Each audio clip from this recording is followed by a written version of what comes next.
John, buenas noches, ¿cómo estás? Rubén, un gusto, como siempre. ¿Cómo se la están pasando ahí, muy asustados por estos ataques?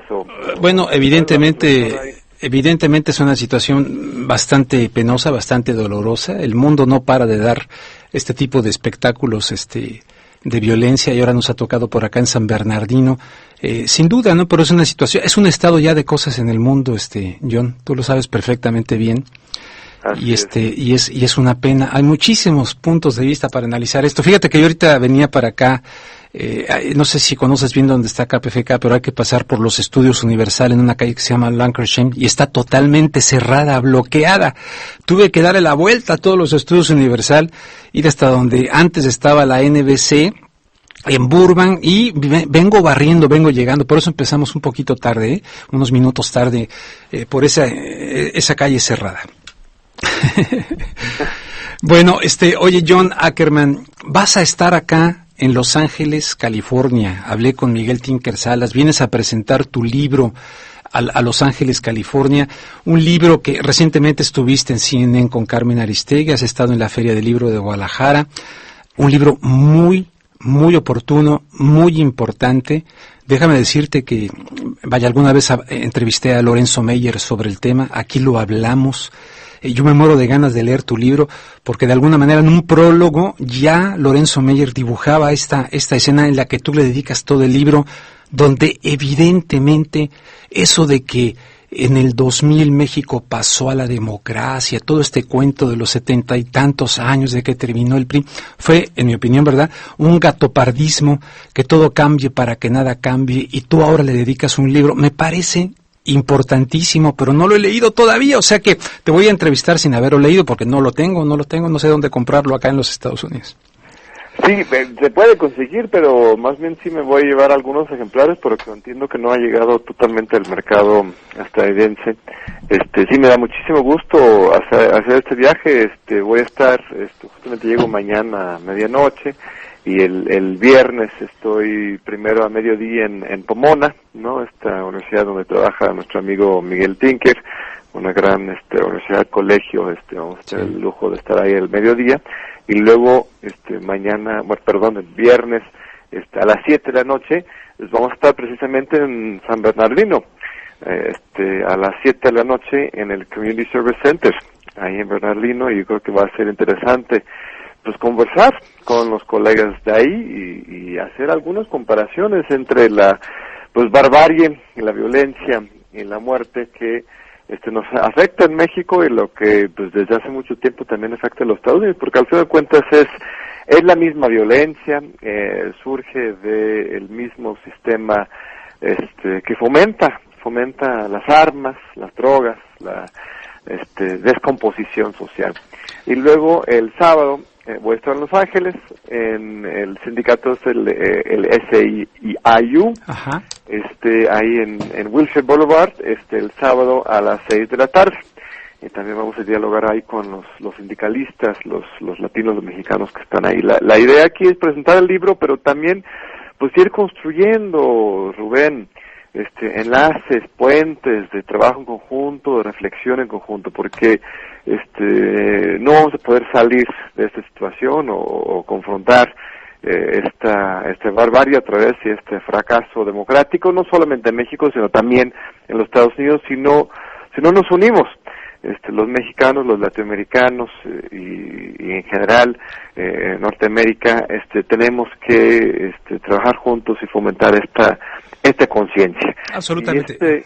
Sí. No, adelante, dime, termina tu idea. Sí, hablando del libro en particular, se llama el mito de la transición democrática, que es justamente el resultado de un proceso tanto de reflexión como de la misma realidad. Y ya tenemos 15 años, Rubén, en que supuestamente se tendría que haber consolidado esta transformación democrática en México.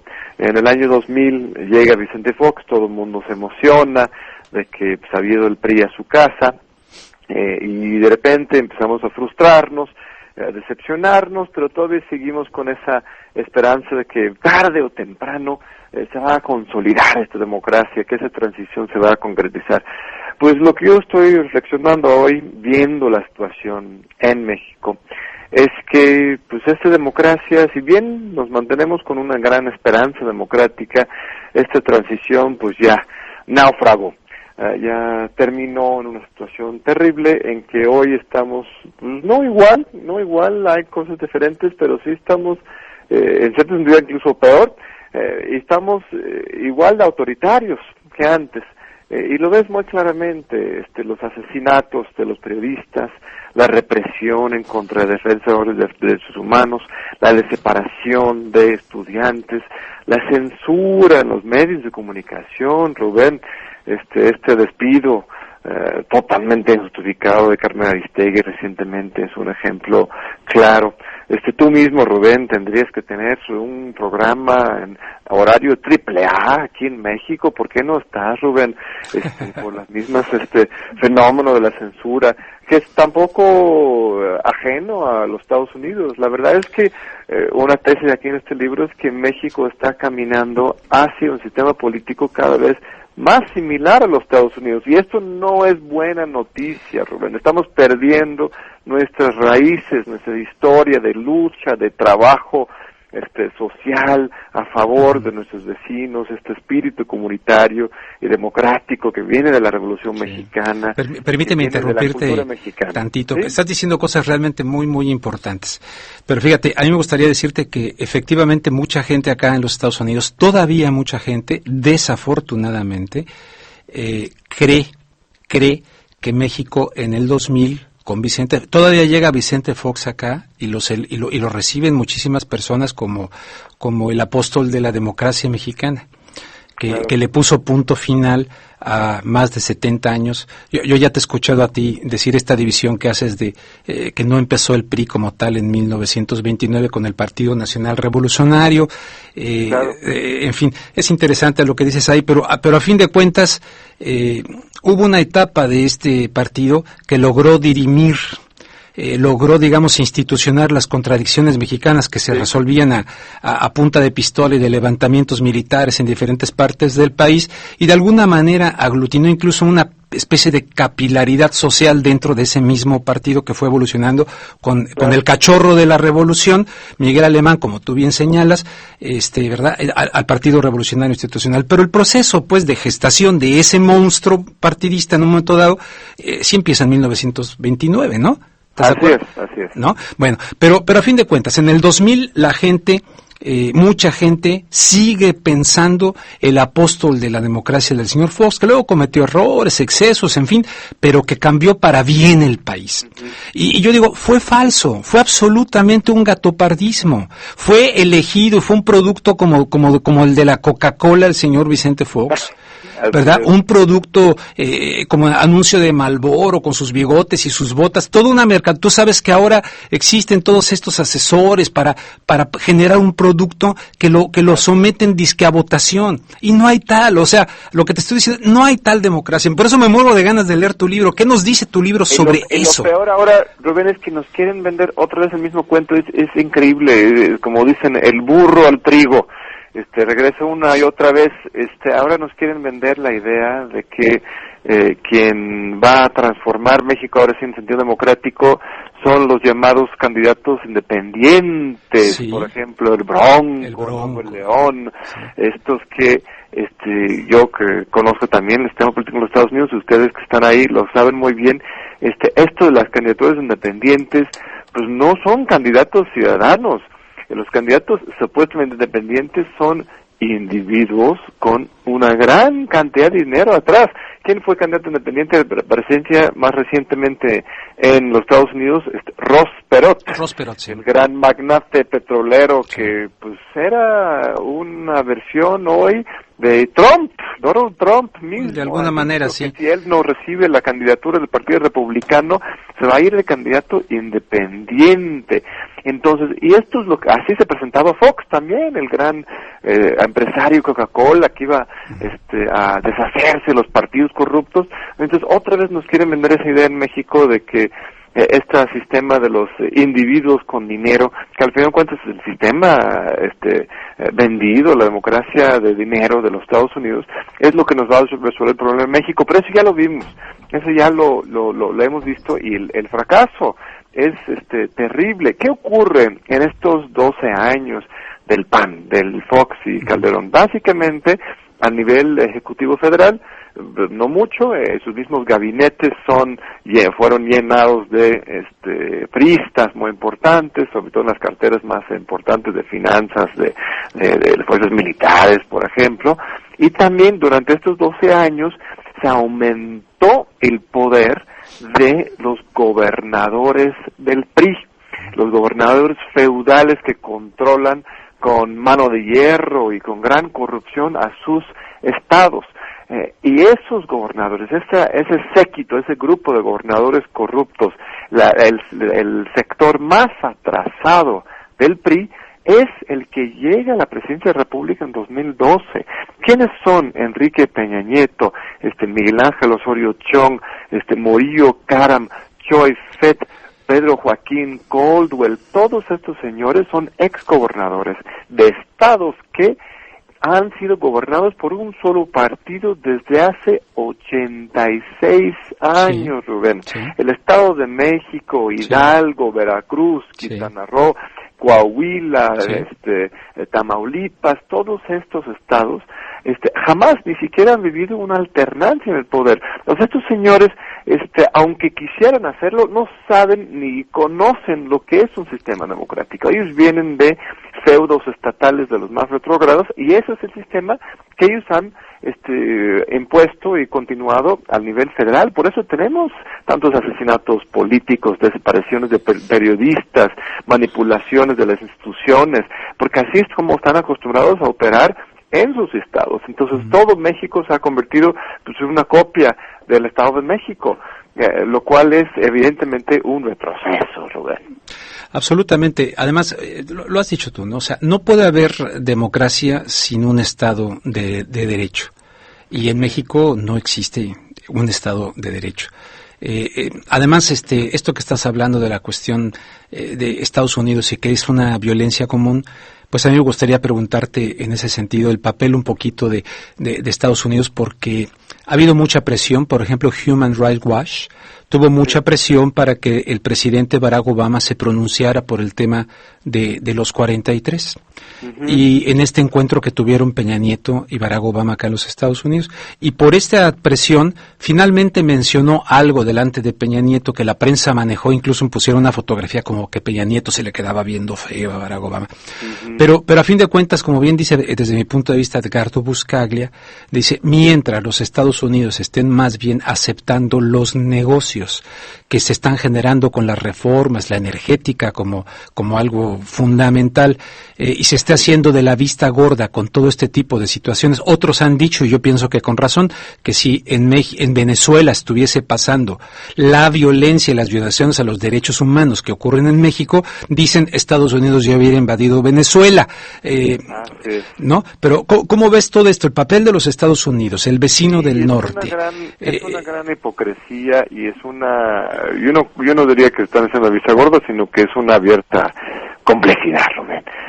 El pasado, hace un año, casi exactamente, el 20 de noviembre de 2014, el 20 de noviembre es una fecha muy importante en México porque es el aniversario de la Revolución Mexicana, de donde surge nuestra Constitución, que todo es vigente, una Constitución pues superior en muchos sentidos a la Constitución de los Estados Unidos, porque garantiza derechos sociales de la población, derecho al trabajo, a la tierra, esas cosas. Entonces el 20 de noviembre del año pasado hubo una manifestación enorme, histórica, apoteótica, quizás la más grande que hemos tenido desde hace mucho tiempo en México, alrededor del tema de los 43 estudiantes desaparecidos. Pero era una marcha mucho más que eso.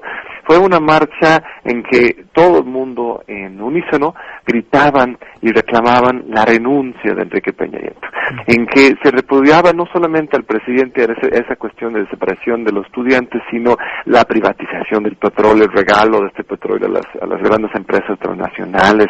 Se reclamaba la corrupción. Carmen Aristegui misma había dado a conocer el caso de la Casa Blanca, la complicidad del presidente con contratistas del gobierno, sobre todo del Estado de México.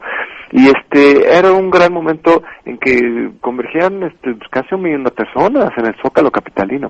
La reacción del gobierno fue infiltrar a algunos encapuchados, ¿no? Esa es la forma más típica en que el PRI siempre ha operado, para mandar unos bombas molotov, y en respuesta responden todos los policías. En este caso eran las policías locales de Mancera, en complicidad con Peña Nieto. Los granaderos agarran al azar totalmente 11 estudiantes totalmente inocentes y los llevan a cárceles de máxima seguridad. Máxima seguridad en Tamaulipas, de Veracruz, a cientos de kilómetros, acusados de terrorismo, crimen organizado, motín, sedición, todo lo que podían acusarlos.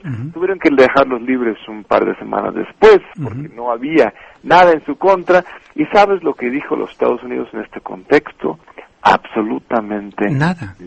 Absolutamente nada. Silencio absoluto. A las 2 semanas en Cuba hubo un caso en que nada más el gobierno negó el permiso para una manifestación. ¿Cómo se llama? Yoeli, la mujer no me acuerdo cómo se llama, es una anticastrista. Sí. Y solamente por negarle el derecho a usar una plaza pública con 10 personas, Roberta Jacobson, que ahora le quieren mandar de embajadora a México, declara que en Cuba no se respetan derechos humanos. Tienes el caso de Venezuela con Leopoldo López, pero los Estados Unidos, en su informe sobre el año 2014, cada año la Secretaría de Estado, la oficina Kerry, emite un informe global sobre la situación de derechos humanos en todo el país, en todos los países del mundo. En el capítulo sobre México, en la sección sobre presos o detenciones políticas, dice: no se reportó un solo caso en todo el año en México. Hay una protección abierta de parte del gobierno de los Estados Unidos hacia la clase política corrupta de México, que echa abajo todo su discurso de que supuestamente promoverían democracia y derechos humanos. En México, por lo menos, hay un apoyo ciego y total para un gobierno absolutamente corrupto. O sea, ¿cómo se escapa el Chapo Guzmán, Rubén? Es una cosa increíble, por un túnel abajo de una cárcel, la cárcel de más alta seguridad de todo el país, el altiplano, la Almoloya, que se escape por el baño. En tu opinión, ¿hasta dónde llega el mundo? Obviamente hay complicidad federal absoluta de los más altos niveles. De los más altos niveles, ¿hasta dónde? Fíjate que alguna vez entrevisté a esta se me fue ahorita el nombre, no es posible, ahorita mejor. Bueno, ay Dios mío, Anabel Hernández, perdón. Anabel. Sí, entonces Anabel Hernández. En California ahora. Sí, pero antes me decía Anabel Hernández, todavía estando en México ella, en una entrevista, y lo dice en uno de sus libros, ¿no? Dice que Vicente Fox recibió no sé cuántos, creo que 20, según ella, ¿verdad? $20 millones para dejar escapar al Chapo Guzmán. Eso es lo que dice ella lo dice ahí. Entonces, yo no sé, obtiene información ahí con el tema de la DEA y tal. ¿Hasta dónde pues llega, en tu opinión, esto de que por segunda ocasión consecutiva se les escapa? Habiendo una entrevista que le hicieron, ¿quién se la hizo? Una entrevista que le hicieron al presidente Peña Nieto, donde le preguntaban eso: oiga, ¿a usted no se le va a escapar el Chapo Guzmán? Y él dice, no, sería una vergüenza, dijo él, algo así. Y resulta imperdonable y tal, y se le escapó. Sí. Bueno, se le escapó entre comillas. En tu opinión, ¿qué ocurrió ahí? Pues sí, hay una oficina binacional de inteligencia que está ahí por la Bolsa de Valores en Paseo de la Reforma, una oficina binacional de inteligencia en la que están trabajando de manera conjunta México, Estados Unidos. Bueno, se les escapó también a Estados Unidos, hay que decirlo, pues, ¿no? Así es, es una cosa muy escandalosa. Este gobierno acaba de cumplir 3 años, parece que ha sido pues una década, porque literalmente cada mes hay al otro escándalo terrible. Este escape no ocurre en circunstancias normales, insisto. Fue el pasillo de más alta seguridad entre la cárcel, de más alta seguridad de todo el país, escarban un túnel de casi 1 kilómetro abajo. Esto no es solamente de 1 o 2 custodios, eso evidentemente tiene complicidad más alta. Desde que llega Peña Nieto a la presidencia de la República han habido pues muchas sospechas muy fundadas. Su misma campaña electoral rebasó los topes de gasto de campaña por 14 veces, con una cantidad de dinero de procedencia pues desconocida. Y cuando empiezas a escarbar ahí de dónde viene el dinero del financiamiento para las tarjetitas de un banco que se llama Monex y un súper que se llama Soriana aquí que financiaba la campaña, de repente empiezas a ver otros bancos dentro de otros bancos. Es todo el esquema de lavado de dinero la que se utilizó para financiar la campaña presidencial. No sabemos dónde viene el dinero, de ahí las sospechas pues están en la mesa. Puede ser de los grandes oligarcas o de los grandes poderes fácticos en México, que son al final de cuentas narcotraficantes. Esta idea, por ejemplo, de que el problema es solamente local, que son los policías corruptos a nivel local, los presidentes municipales, pues es una mentira, porque de acuerdo con la ley, yo soy profesor de Derecho aquí en la UNAM, la ley es muy clara. El crimen organizado y el narcotráfico son delitos federales. Las instituciones responsables de investigarlos, llevar a juicio y defender la población en esas materias son las autoridades federales. Si tú eres un narcotraficante y quieres proteger tu negocio, pues sí, igual corrompes a unos policías locales para que te permitan pasar la droga por algún municipio o algún lugar en particular, pero sobre todo vas a invertir en el gobierno federal, porque ahí es donde realmente estás en riesgo de ir a la cárcel o necesitas protección. Entonces, con la situación como está, evidentemente yo diría incluso en primer lugar, el problema está a nivel federal, y el gobierno federal de México cuenta con total y absoluto apoyo de los Estados Unidos.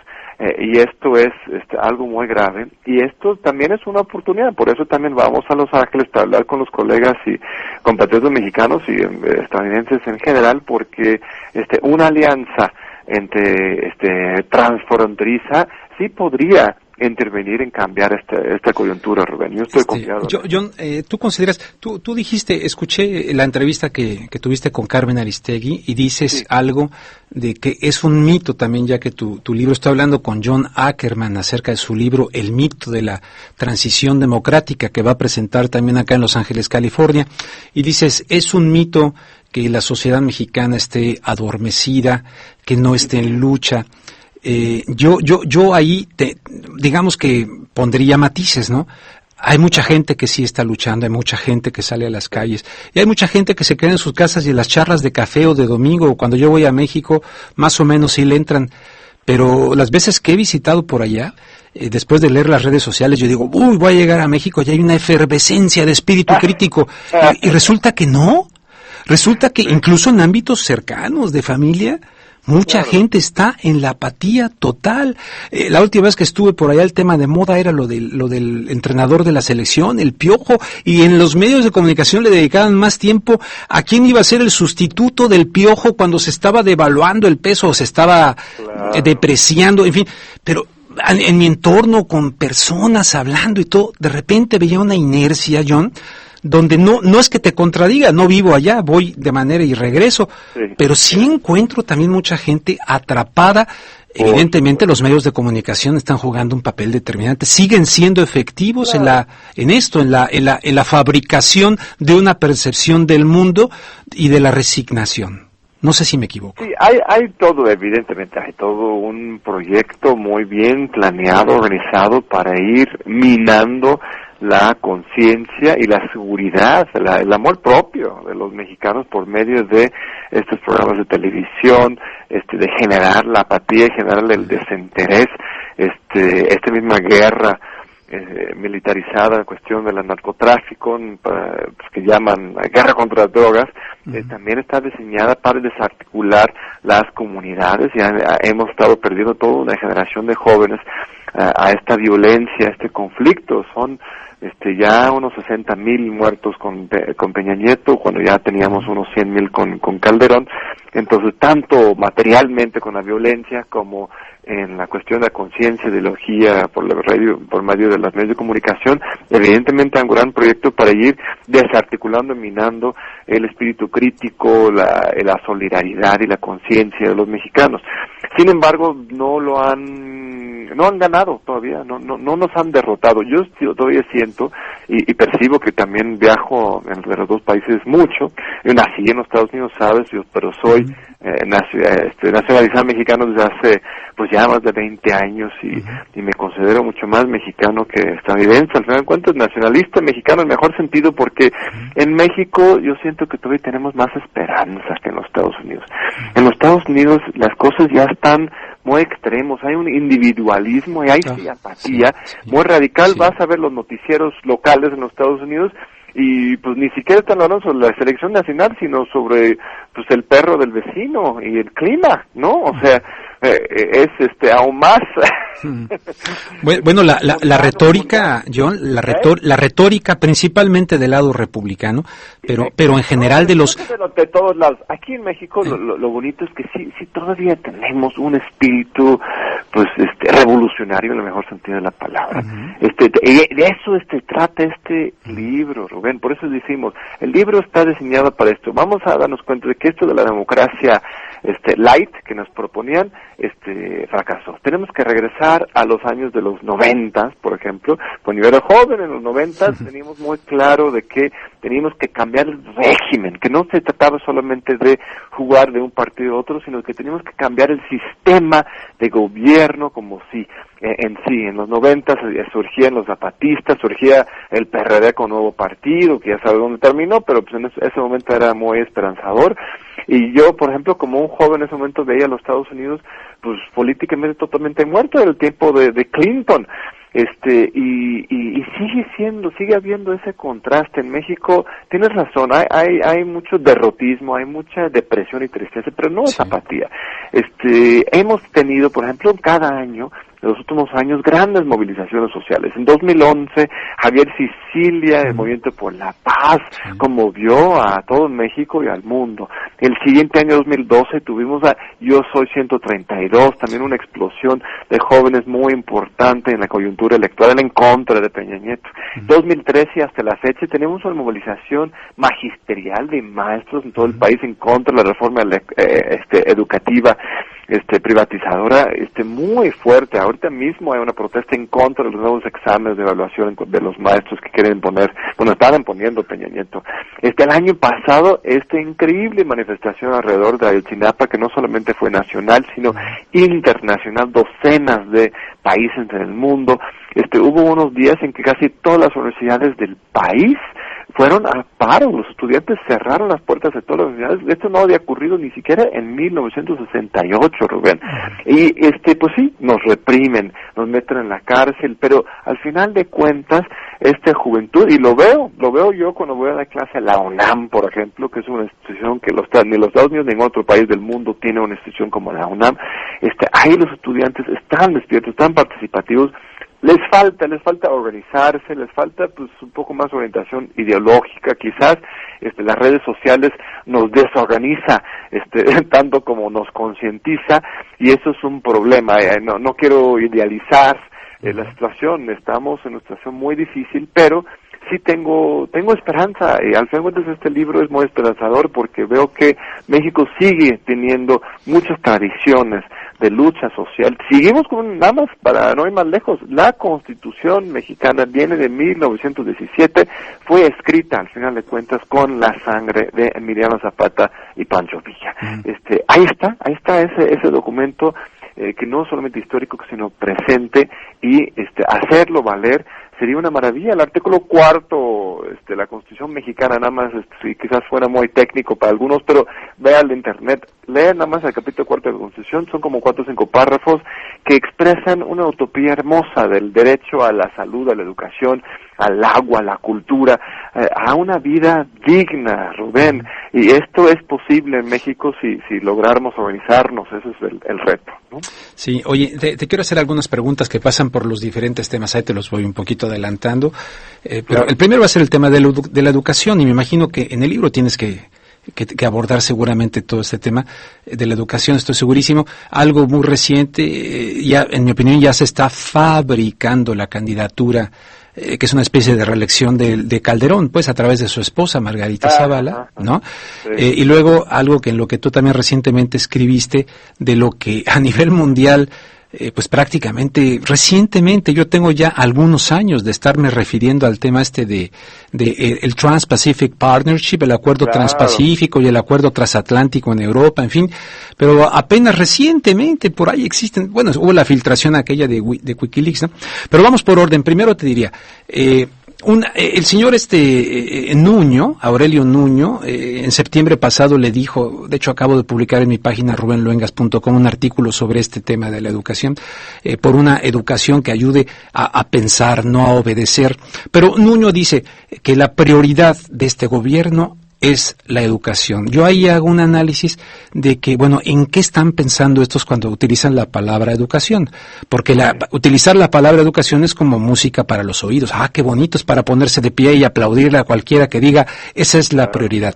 Pero yo les digo a la gente, lo que están pensando no es lo que pensaba Paulo Freire, de una reflexión, praxis, acción, diálogo, comunicación que se da en situaciones concretas, económicas, políticas, para transformar la realidad. No, sino que es la domesticación, el ajuste, el ajustar pues al pueblo mexicano a la dictadura del mercado que está imperando a nivel global en el mundo, y que es lo que tiene que ver también con lo que pasa en el Medio Oriente y con Siria y con todo. En el fondo está esta situación imperial. Aunque me acusen de lo que me acusen. Bueno, México está en ese escenario. Y entonces están planteando una reforma educativa que no es un concepto neutral, educación, sino que en este caso quieren llevar y preparar de manera diferenciada al pueblo mexicano hacia los requerimientos de esta dictadura del mercado a nivel global. ¿Cómo ubicas esto en el contexto de lo de tu libro, de esta fallida transición hacia la democracia? Porque sin una educación real, liberadora, desalienante, no puede haber democracia, por favor. Así es, sí, no, tienes razón, y México además tiene una larga tradición de precisamente la educación crítica popular. Durante la época de Lázaro Cárdenas, por ejemplo, fue el momento en que se le dio mucho impulso a este tema. Se construyeron grandes cantidad de escuelas. Bueno, las normales, ¿no? El Instituto Politécnico Nacional se dio un gran impulso, por ejemplo, a los normales, esas escuelas normales de donde son los chavos de Ayotzinapa, la normal de Ayotzinapa. Este es un proyecto post-revolucionario que sobre todo Lázaro Cárdenas impulsó. La educación socialista lo llamaba, sin tener esa carga necesariamente del socialismo realmente existente, sino como una filosofía de lo social, de lo comunitario, de lo que tú estás diciendo, la ideología de la pedagogía de la liberación, como dice Paulo Freire. Paulo Freire, sí. Y lo que justamente ha hecho este gobierno desde el primer día es atacar toda esa historia de nuestra trayectoria política, revolucionaria y social, y en particular el legado de Lázaro Cárdenas. Lázaro Cárdenas, tú sabes, también expropió la industria petrolera. En el 18 de marzo de 1938, él expropia el petróleo, quita las empresas internacionales y utiliza toda esa riqueza para invertirlo precisamente en la educación pública. Y ahora Peña Nieto lo que hace es devuelve el petróleo mexicano a esas mismas empresas que Lázaro Cárdenas había expropiado, y simultáneamente va a privatizar la educación. Primero lo que está haciendo es introduciendo lógicas privatizantes y neoliberales de exámenes estandarizados. Lo que hace esta reforma educativa, supuesta reforma educativa, no es una reforma educativa, es una reforma laboral. Lo que están haciendo es echar toda la culpa, que hay problemas con el sistema educativo evidentemente, pero están echando toda la culpa a los maestros, que son los que han dedicado décadas tú sabes, ser maestro es pues un gran sacrificio, una gran dedicación, y tienes que tener un gran amor para tu trabajo y para la sociedad, para dedicarte a ser instructor y maestro, sobre todo en las zonas rurales, por ejemplo, de México. No es un salario muy decoroso y es una gran responsabilidad. Pero lo que están haciendo, en lugar de apoyar a los maestros, están echándole la culpa. Entonces están aplicando exámenes para tener pretextos para correrlos. No sé a quiénes vayan a poner en su lugar, pero lo que quieren es correr a los maestros, sobre todo porque tienen esta tradición de pensamiento crítico. Entonces otra vez es un ataque político, así como la guerra contra las drogas. No es una guerra contra las drogas, sino realmente es una cortina de humo para reprimir y controlar a la sociedad mexicana. Aquí también la supuesta reforma educativa tiene un fin político de justamente correr y sacar de las aulas a los maestros más críticos. Aurelio Nuño es un chiste, perdóname, Rubén Luengas, quizás puede ser irrespetuoso para las autoridades decir eso, pero si Enrique Peña Nieto es pues un presidente de papel, que no es alguien que la población mexicana respeta mucho, Aurelio Nuño pues es mucho menos que eso. Es un señor que era el secretario particular de Peña Nieto. Sí. Creo que estudió ingeniería química en alguna universidad.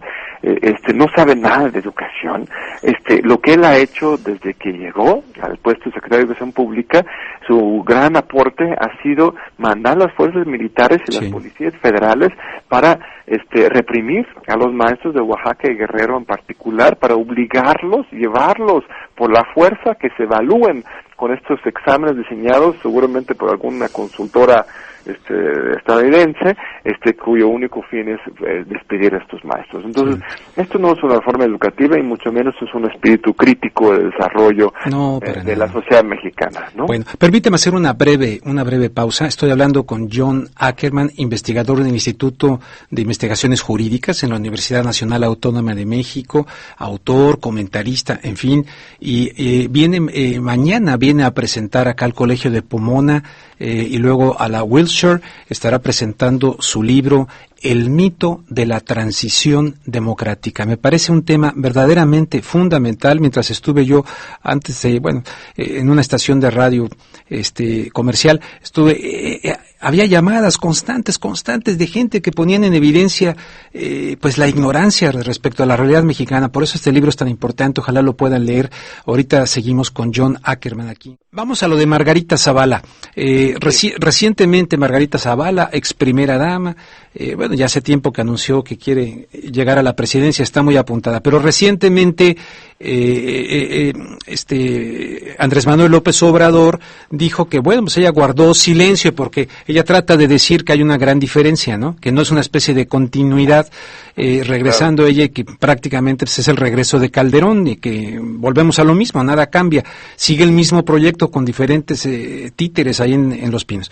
Entonces llegaría Margarita Zavala, obviamente Calderón estaría de primer caballero metiendo la mano en muchísimas cosas, pero resulta que ella quiere separarse de su marido. Entonces López Obrador dice, no es cierto, ella guardó un absoluto silencio, avaló pues lo que hizo y todo, es que convirtió en un cementerio en México. Entonces lo empezaron a criticar de misógino y tal. Se le tiró a la yugular jovencito Ricardo Anaya, queriendo debatir con él.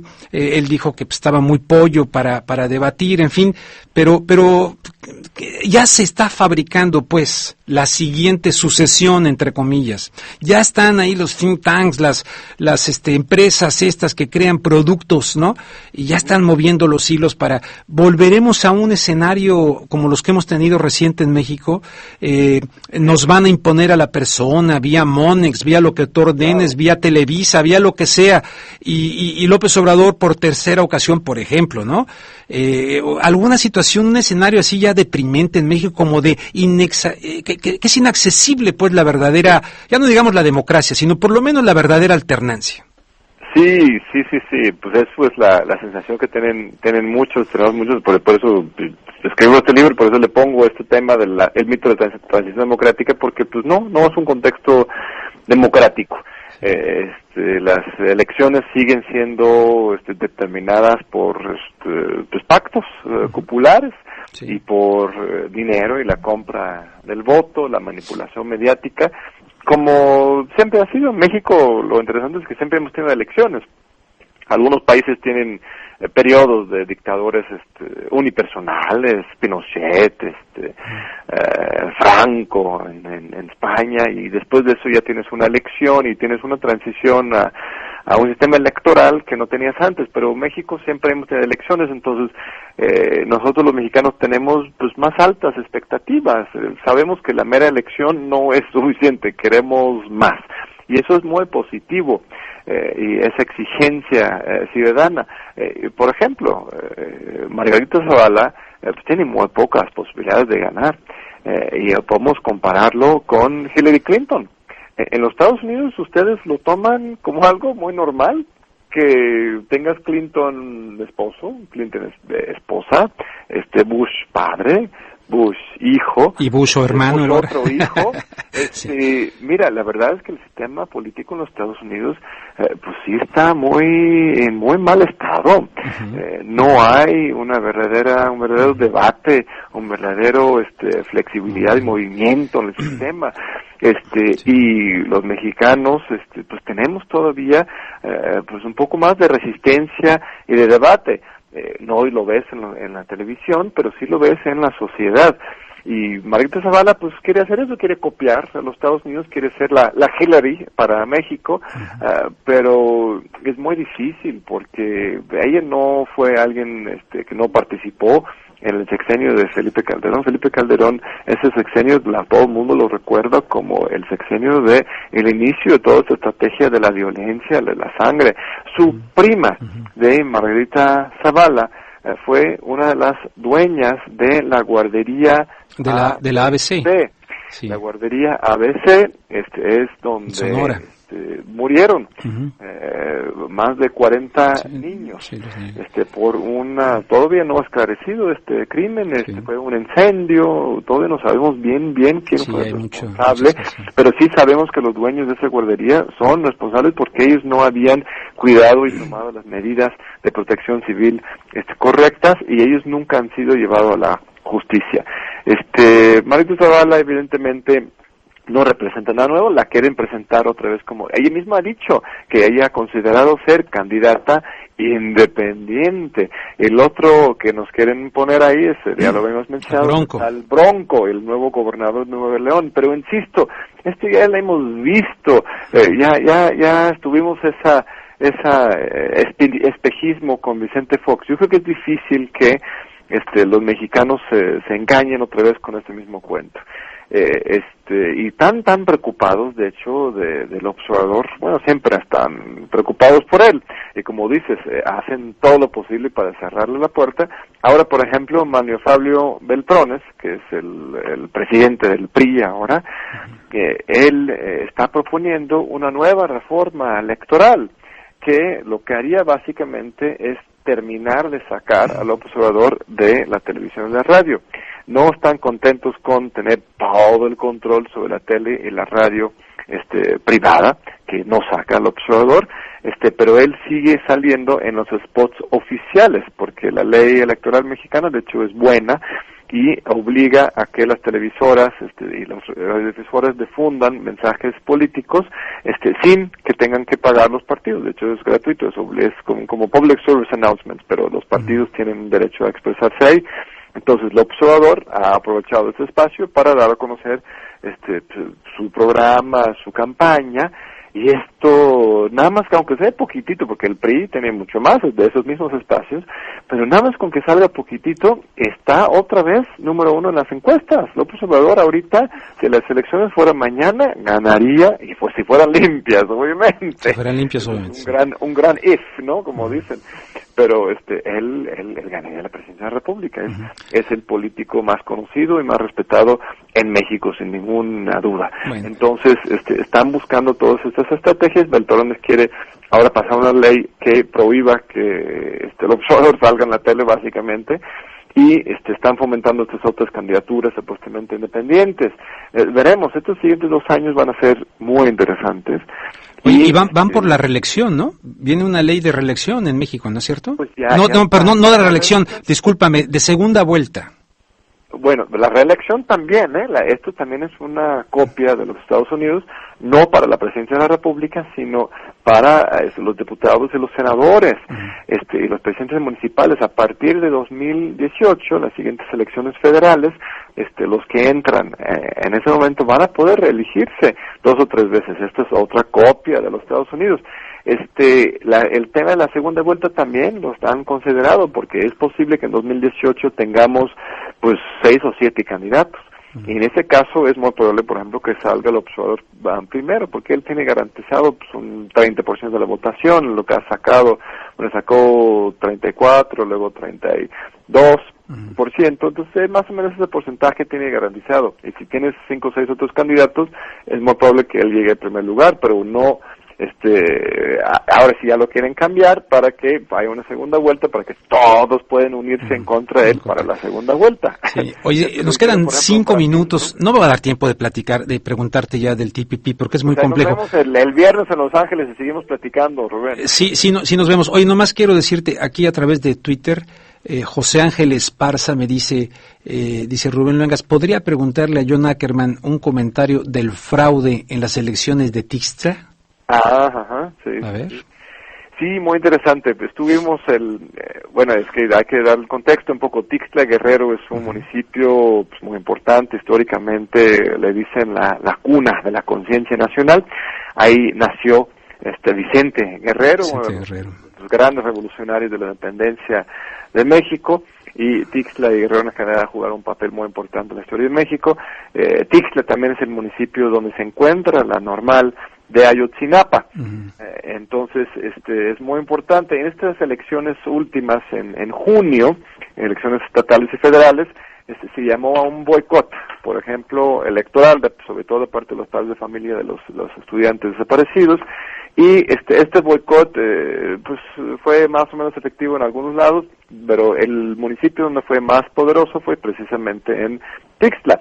En Tixtla se anuló la elección para la presidencia municipal en junio pasado, y ahora para noviembre, este domingo pasado, se realizó la elección extraordinaria. Y muy interesante porque al final de cuentas la Asamblea Popular de Tixtla, que había protestado y había organizado este boicot en junio, decidió competir en la elección. Hicieron una alianza con Morena, que es el partido del observador, y básicamente pues se vieron muy generosos de los dos lados. Morena puso a su disposición de la Asamblea Popular los cargos, no pusieron de su gente, sino el registro básicamente lo dieron a la Asamblea. La Asamblea, por otro lado, pues dio el voto de confianza a Morena y compitió.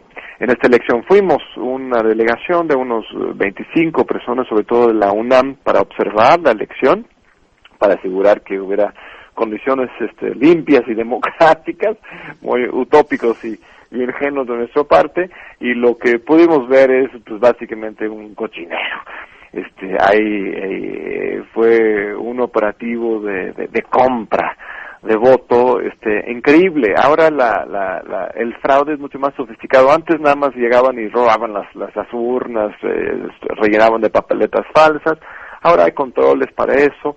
Y ahora más bien se hace con puro dinero. Dicen que el PRI está aliado en Tixtla con uno de los grupos de narcotraficantes de la zona, el PRD con el otro.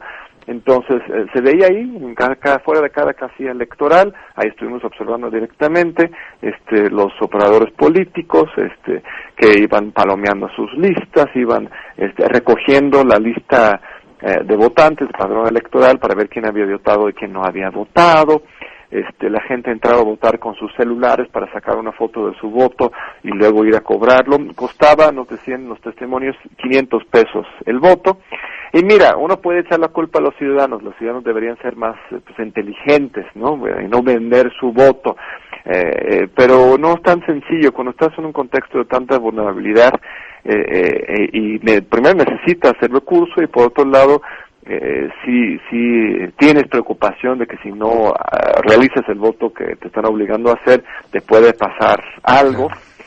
Sí es una situación muy complicada. Entonces, el viernes en el colegio de Pomona y el sábado en la Wilshire, ¿en dónde? Estamos viernes a las 12 en Pomona y luego el mismo viernes a las 7 de la noche en San Bernardino, en el Community Center, y luego el sábado estamos en LA, en el sindicato. Ahí está la información, está en mi Facebook es Doctor, o sea, DR, John M. Ackerman, y mi Twitter es John M. Ackerman, y ahí voy a estar subiendo la información, y ahí está, ahí mismo en la Facebook, en inglés, en español, y espero poder dialogar contigo de nuevo, y pues con todos tus radioescuchas sería un honor y un gusto.